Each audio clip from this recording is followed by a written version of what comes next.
Preseason game number 1 is in the books for your Golden State Warriors. And in my opinion, the Golden State Warriors just got some great news after a nail-biting 1-point victory over the Los Angeles Clippers. We're going to talk about all that on today's show, as I think the Warriors have found themselves another gem. Before we get into all that, though, make sure you are subscribed to the channel. This is game 1 of a ton for Golden State. So we're going to be covering your Golden State Warriors all season long. And if you guys want us to go live for a watch party for the first game of Golden State season against the Portland Trailblazers on October 23rd, make sure you are subscribed. If we pick up 50 new subs, the boss has said we can go live for Golden State Warriors games this season. YouTube.com/WarriorsTV. Subscribe, and we'll have you covered all season long.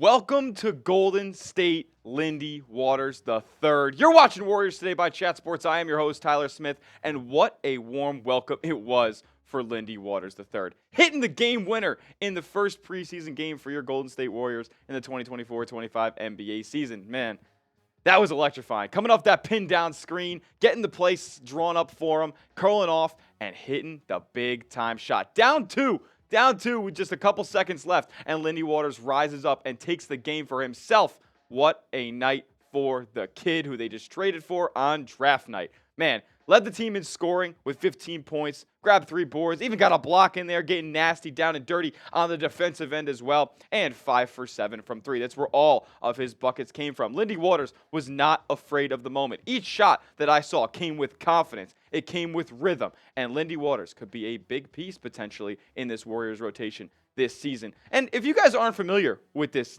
new character on the Warriors roster, well, let me fill you in.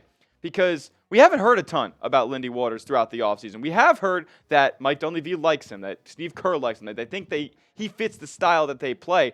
But is there going to be room for him in the roster? We don't know just as of yet. He was undrafted in 2020 out of Oklahoma State, was traded to Golden State this summer. Remember, the whole fiasco with the Golden State Warriors draft picks and will they, won't they take a player at 52? Well, before they ended up drafting Quentin Post after reacquiring that pick, they traded away.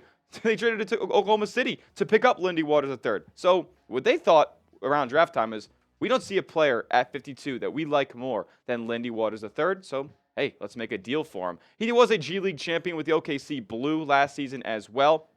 So Lindy Waters with a bit of big game experience, if you want to call the G League Finals big game stuff. And hey, here we know now that Lindy Waters is not afraid of the moment when his name is called. And Steve Kerr, he likes that. Here's what he had to say about Lindy Waters III's performance. He said he's a really good shooter, but he's more than just a shooter. He's got good size. He's not just a spot-up guy. As you saw in that last one, he came off a pin down, so he's got good shooting off movement, but he also understands the game well. We're really thrilled to have him. Man, did Lindy Waters III earn himself a rotation spot? Not a roster spot, because he's going to be on Golden State's roster for this upcoming season. Did he earn himself a rotation spot? Man, I think with Lindy Waters' size at 6'6", a longer player, can guard a couple of different spots in the backcourt, maybe even some threes out there. But I don't know, with the way that this Golden State Warriors roster looks right now, and the depth that they have at the guard position, like I don't even have Lindy Waters III listed on either of these lists that we're going to go over right now. So you have 6 guards pretty firmly ahead of him on the depth chart. I mean, Steph is obviously going to play a ton, the bulk of the minutes there at the point. Brandon Podziemski's going to get a ton of minutes at the 1 and the 2. DeAnthony Melton, we saw him start yesterday. He's going to get a ton of minutes, and they paid him a bunch of money to do it. Same with Buddy Hield. He's on a 3-year contract. They're going to need big-time shooting off the bench and probably more consistent shooting than Lindy Waters may be able to offer, so Buddy Hield's going to be ahead of him. Moses Moody had a really good game yesterday. I'm sure he's going to be ahead of the depth chart than Lindy Waters. And then Gary Payton II, he was very tenacious defensively yesterday. Steve Kerr had great comments about him, and if he stays healthy, who's saying that he's not ahead of Lindy Waters in the depth chart? Then we move over to the wing position.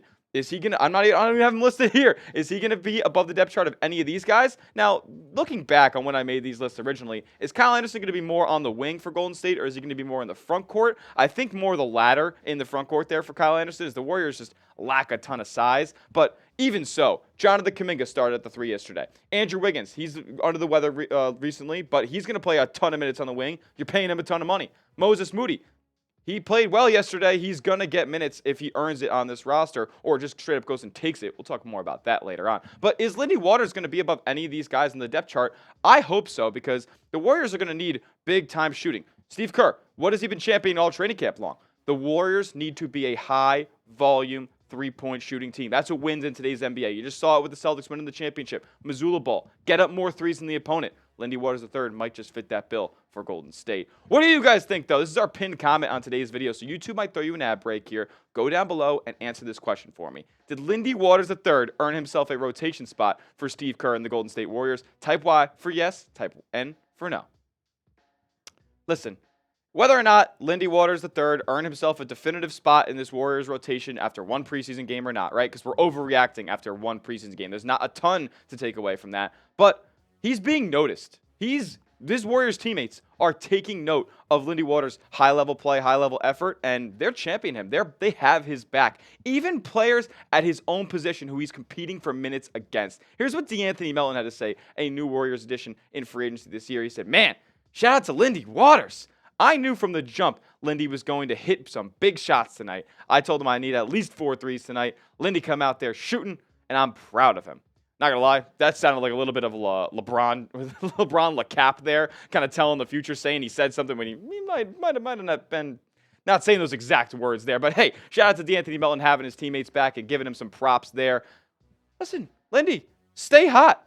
If you keep shooting the ball well, keep putting up nights where you're going 5 of 7 from 3, there won't be a way that they can't play you. Steve Kerr is going to have to find minutes in the rotation for you. So I'm a big fan of Lindy Waters. If he can find a way in this rotation, Golden State could have some really solid shooting there off the bench, and they might need it. You know, they didn't shoot terribly well from 3 last night, or I shouldn't say last night, this past weekend against the Clippers. 11 of 48. That's 22.5%.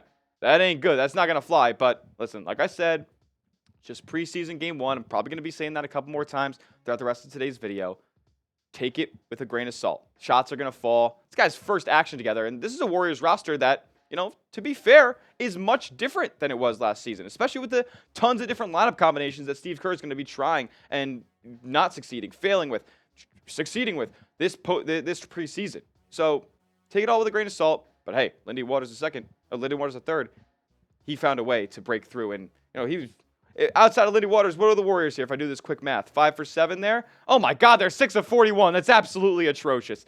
Oh my God. Don't take anything away from all that. The shots are going to fall eventually, but hey, good start for Lindy Waters and might have earned himself some more rotation minutes, especially as this preseason comes along. Now, speaking of the preseason, coming up next, we have 3 more takeaways from the preseason opener because Lindy Waters wasn't the only story. We had a lot more to cover. We'll get into all that in just a moment. But before we do, I got to give a huge shout out to today's sponsor, and that is Prize Picks. Prize Picks is America's #1 daily fantasy sports app, and you can get started today with the code CLNS. When you use the code CLNS, you can get $50 instantly after you play your first $5 lineup. Now, how do you guys play Prize Picks? It's the best way to get real money sports action. With over 10 million members and billions of dollars in awarded winnings, Prize Picks has made daily fantasy sports accessible to all. All you guys got to do is pick more or less on at least 2 players for a shot to win up to 100 times your cash. Run your game all season long at Prize Picks. Prize Picks is the only really money daily fantasy sports platform with an injury insurance policy. So your lineups stay in play even if one of your players gets injured.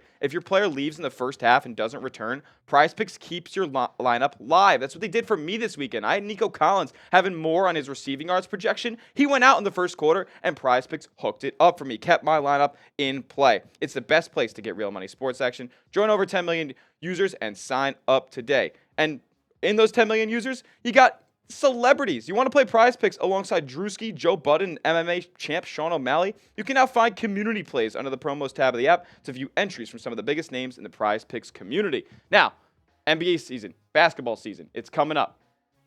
Got full season projections right here for you. Let me get Steph going more than 26.5 points per game. Let me get Zachary Zache less than 10.3 points per game. I think the Hawks reached a little bit with that #1 pick. And then Shai Gilgeous-Alexander, keeps improving every season, and he's going to get a ton of shots up there in OKC. So give me the more on 30.6 points per game. You can take my picks. You can fade my picks. Just make sure you go and do it at Prize Picks. Download the Prize Picks app.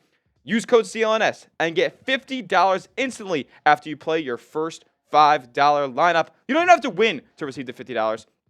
Just enter code CLNS, sign up today, and play a $5 lineup. Receive $50 instantly. Prize Picks. Run your game. All right, so some things we learned aside from Lindy Waters III's emergence in preseason game number 1 for your Golden State Warriors, we got our first look at a starting five for this Golden State Warriors roster. We don't know who it's going to be when they trot out against the Portland Trailblazers on October 23rd, but you might have gotten a solid idea from our guy, Steve Kerr. Now, the lineup that he decided to go with for preseason game number 1, Steph Curry. Now, remember, he said that was the only definitive starter. Draymond Green, the guy who he basically said was the only other definitive starter. Jonathan Kuminga at the 3, Trey Jackson-Davis at the 5, and look right there, you see D'Anthony Melton at the 2. I might have just said that a couple of videos ago, how I've shifted from being a Brandon Podziemski starting guy to a D'Anthony Melton starting guy, as I think those two lineups in the backcourt as for the starters and the bench fit a little bit better. But my big question here when I saw this starting lineup was, Steve Kerr, I thought Jonathan Kuminga couldn't play the small forward position, couldn't play the 3 without a shooting center on the floor.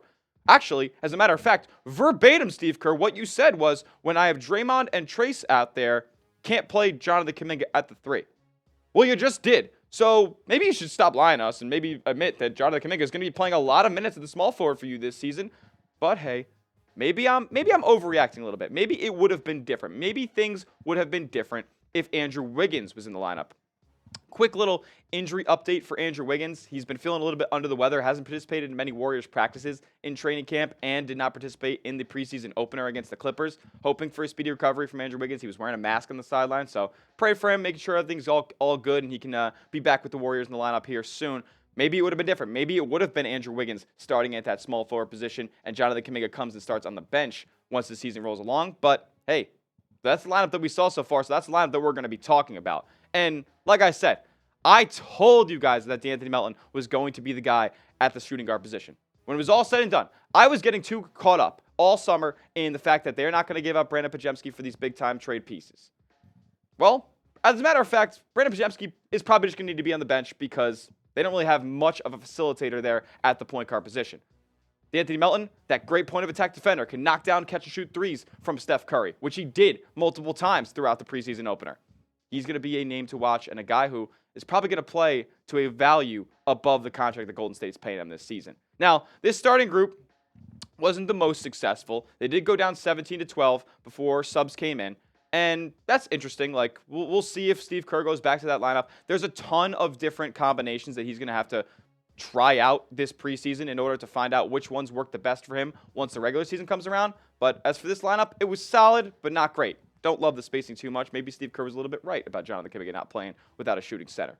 Next up on what we took away from Golden State's preseason game number 1, Golden State has disruptors on this team. Remember when we were talking about Steve Kerr's comments and Mike Dunleavy's comments at the beginning of this season, their little preseason interview? What did they really, really want Golden State to be? A high-level defensive team. That's what they want to hang their hats on like they did back in 2022 when they won another championship. They were at the top of the league defensive team. And last night, Warriors were very, very solid on the defensive end. 9 different Warriors picked a pocket of the Los Angeles Clippers last night. And guess what? 5 Warriors had 2 steals. I mean, guys, when we have Moses Moody getting in the mix, Brandon Podziemski getting scrappy down there, Kyle Anderson getting his hands in there, Kevon Looney getting dirty, getting defensive, and obviously Draymond Green, being the defensive stalwart that he is, picked up 2 steals as well. And these weren't steals or turnovers that went unplenished. You know, the Warriors weren't just stealing this ball and then missing on the other end. They were capitalizing off of Clipper turnovers. They scored 29 points off of 14 Clipper turnovers. And man, if this Golden State team wants to succeed this year, in my opinion, they have to play fast. If it's a situation where this Golden State team doesn't have the best spacing in the world at all times, and they might struggle in the half court because of that, with things getting clogged up, I think that this Warriors team might be best suited to get out and run, to turn your defense into offense. Because they were very solid in transition. And think about guys who can be very solid in transition, like a Trey Jackson-Davis, a big-time lob threat who runs the floor, a Jonathan Kuminga, who is a human highlight film and gets downhill like no other. There are guys in this Warriors team that can really play fast. Of course, we know Stephen Curry can play fast as well. I think that could be the move for this Golden State team to maybe change their identity up a little bit, get up and down the floor, and maybe rely a little less on that movement half-court offense that Steve Kerr has been famous for so many years. Now, last up on what we've taken away. my guy, Moses Moody, he's going to go out there and take his spot in this Warriors rotation. Remember, we were just talking about Lindy Waters maybe not finding a spot in this Warriors lineup. Moses Moody may have been a victim or might be a victim of that same, unfortunate reality with how much depth Golden State has at the guard and on the wing. But Moses Moody, he's going to go out there and take what he deserves. 12 points, second on the team in scoring this past weekend. 4 of 9 from the field, one of the better overall shooters for Golden State. 2 of 5 from 3. He was a plus 14 in like 20 minutes of play. Loved what I saw from Moses Moody on both ends of the floor. He was initiating in the pick and roll as well, doing a little stop and pop there at the foul line extended. He was able to hit off the catch. He was able to put the ball on the deck. He was getting active defensively. Remember, we said he had 2 steals. I believe in Moses Moody on this roster. I believe that these numbers right here are going to increase this season. Because guess what? He's got to go and take it. Steve Kerr is not going to play Moses Moody just for the fact of playing Moses Moody. He was the scapegoat of Steve Kerr's lineup misconstructions last year, and there's a chance that he might have been in line for that this year with them signing 2 guys at his position, basically, in Buddy Hield and DeAnthony Melton. Moody has to make Kerr play. And Moody has to make it not even a decision for Steve Kerr to make. Moody has to go out there and take what he can get because I think he could be one of the best young 3-and-D players in this league. But that's just me. What do you guys think? Do you believe in Moses Moody? Let me know down in the comments section. Type B for believe, type D for don't on whether or not you believe in Moses Moody making a big-time impact for the Warriors this season. And that'll do it for today's edition of Golden State Warriors Today by Chat Sports. Make sure you guys have us locked in. We're covering the Golden State Warriors like nobody else on YouTube all season long. And like I said, if we pick up 50 new subs on today's video, we'll be live for a watch party for the first game of the Warriors season. YouTube.com/WarriorsTV. Keep us locked in. See you in the next one. Let's go Dubs.